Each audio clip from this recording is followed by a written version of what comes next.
السلام علیکم ورحمۃ اللہ وبرکاتہ۔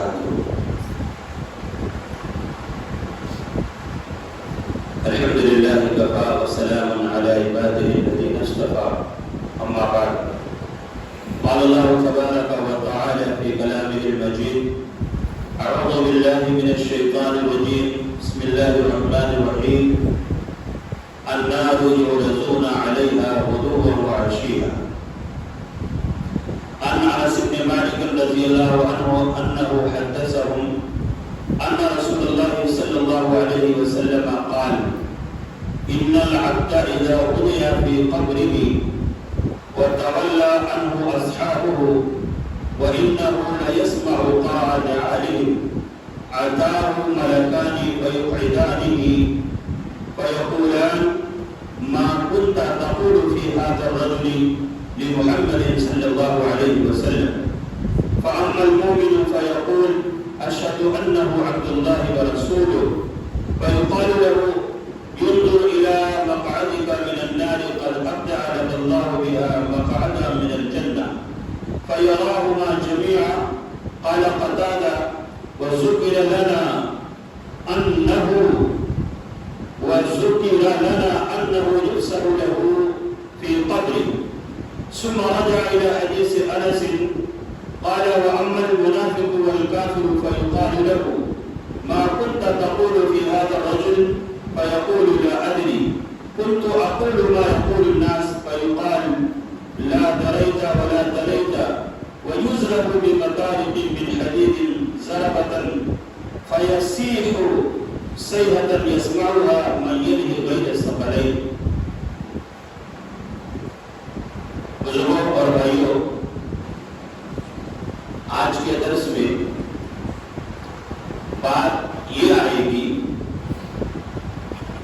کہ عذاب قبر برحق ہے، اس سے کوئی انکار نہیں کر سکتا، اور یہ بات قرآن سے بھی ثابت ہے اور مختلف حدیثوں سے بھی ثابت ہے۔ قرآن کی کئی ایک آیتیں، اس میں ایک آیت میں نے آپ کے سامنے ابتدا میں پڑھی، آل فرعون کے سلسلے میں اللہ رب العالمین نے فرمایا: النار یعرضون علیہا غدوا وعشیا۔ صبح و شام وہ لوگ آگ پر پیش کیے جاتے، تو آگ پر پیش کیا جانا کیا؟ یہ جہنم کیا، اور جہنم اور جنت یہ موجود ہے۔ ایک بات یاد رکھیے، صحیح بخاری کی روایت ہے، اللہ کے نبی صلی اللہ علیہ وسلم اپنے مصلی پر نماز پڑھا رہے تھے۔ اللہ کے نبی صلی اللہ علیہ وسلم آگے ہونے لگے، پیچھے ہونے لگے۔ جب نماز مکمل ہو گئی، ختم ہو گئی، تو صحابہ نے عرض کیا: اللہ کے نبی صلی اللہ علیہ وسلم، آج ہم نے آپ کو خلاف معمول حرکت کرتے ہوئے دیکھا ہے، جو حرکت آپ کبھی نہیں کرتے تھے، آگے اور پیچھے کا ہونا۔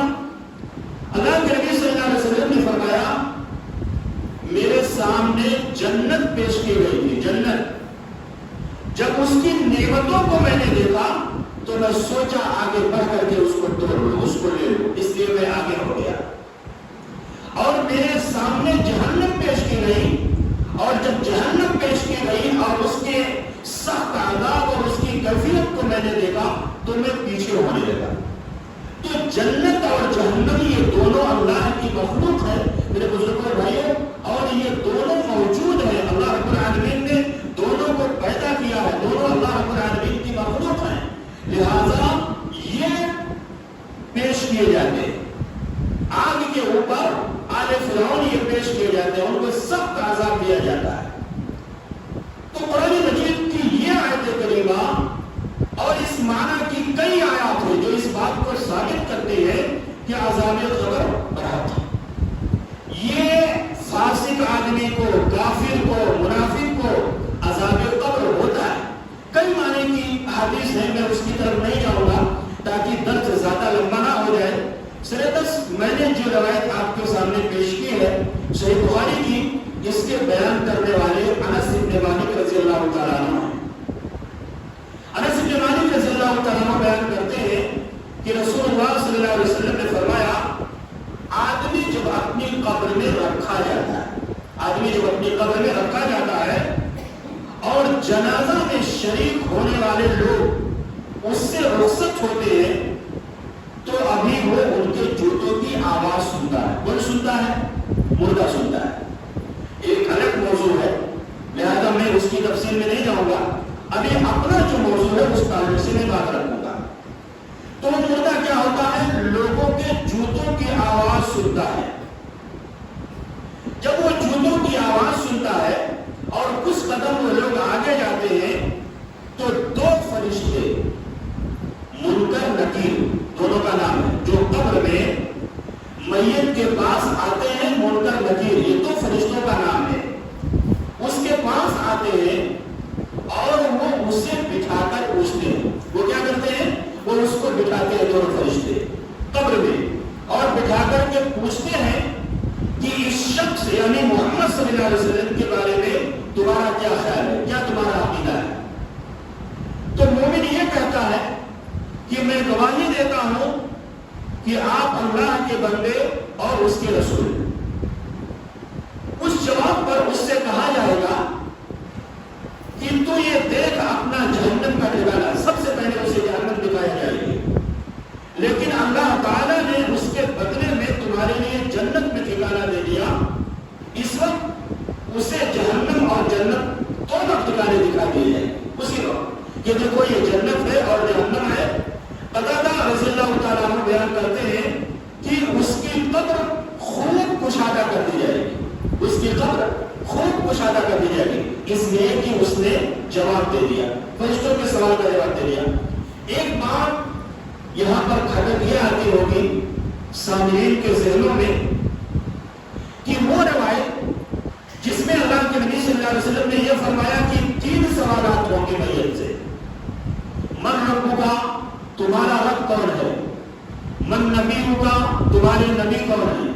ما دینکا، تمہارا دین کون ہے؟ وہ تو سوال ہوگا ہی، لیکن امام بخاری رحمۃ اللہ علیہ محل استدلال اور قبر کے آداب کو ثابت کرنے کے لیے صحابی رسول انس بن مالک رضی اللہ تعالیٰ عنہ نے جتنا اس حدیث میں اللہ کے نبی صلی اللہ علیہ وسلم سے نقل کیا تھا اتنا ہی بتایا ہے، اتنا ہی بیان کیا ہے۔ تو قتادہ کہتے ہیں جو حدیث کے راوی ہیں کہ انس رضی اللہ تعالیٰ عنہ کی حدیث بھی انہوں نے بیان شروع کی، فرمایا اور منافق اور کافر سے جب کہا جائے گا کہ اس شخص کے بارے میں تو کیا کہتا ہے، محمد صلی اللہ علیہ وسلم کے بارے میں تو کیا کہتا ہے، تو وہ جواب دے گا کہ مجھے کچھ معلوم نہیں، میں بھی وہی کہتا تھا جو دوسرے لوگ کہتے تھے۔ پھر اس سے کہا جائے گا نہ تو نے جاننے کی کوشش کی، نہ سمجھنے والوں کی راہ پر چلا۔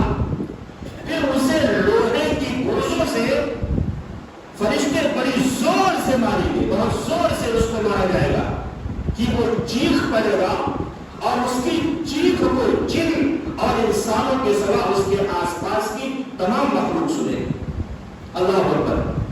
میرے بھائیو، یہاں پر سوچنے کی بات یہ ہے، یہ غور کرنے کی بات یہ ہے کہ آج دنیا میں بہت سارے لوگ وہ مسلمان ہیں، اپنی دکانوں پر بیٹھے رہتے ہیں، نماز پڑھنے کے لیے نہیں آتے، دیگر اچھے کام ان سے کہنے کے لیے کہا جائے تو وہ کرنے کے لیے تیار نہیں ہوتے، مختلف قسم کے بہانے تلاشتے ہیں، مختلف قسم کے آزار پیش کرتے ہیں۔ بتاؤ ان غلط اعمال کو کر کے، برے اعمال کو کر کے وہ اللہ کے قبر کے عذاب سے کیسے بچ پائیں گے؟ میرے بھائیو، آج تو یہ مسجد ہے، گرمی لگتی ہے، آپ نے پنکھا چلا لیا، اندھیرا ہے تو لائٹ چلا لیا، وہ قبر جس کے اندر کوئی نہیں جانے والا ہے، صرف آدمی کا عمل جانے والا ہے۔ رسول کریم صلی اللہ علیہ وسلم نے ارشاد فرمایا کہ میت کے پیچھے 3 چیزیں جاتی ہیں، اس کے لوگ جاتے ہیں، اس کا مال جاتا ہے، اس کا عمل جاتا ہے، یہ 3 چیزیں، یہ بھی صحیح بخاری کی روایت ہے، 3 چیزیں اس کے پاس جاتی ہیں، 2 چیزیں یرجعو اسنان لوٹ آتی ہیں، اس کے لوگ اندھیرے کوٹری میں اس کو اکیلا چھوڑ کے لوٹ آتے ہیں، اس کا مال لوٹ آتا ہے،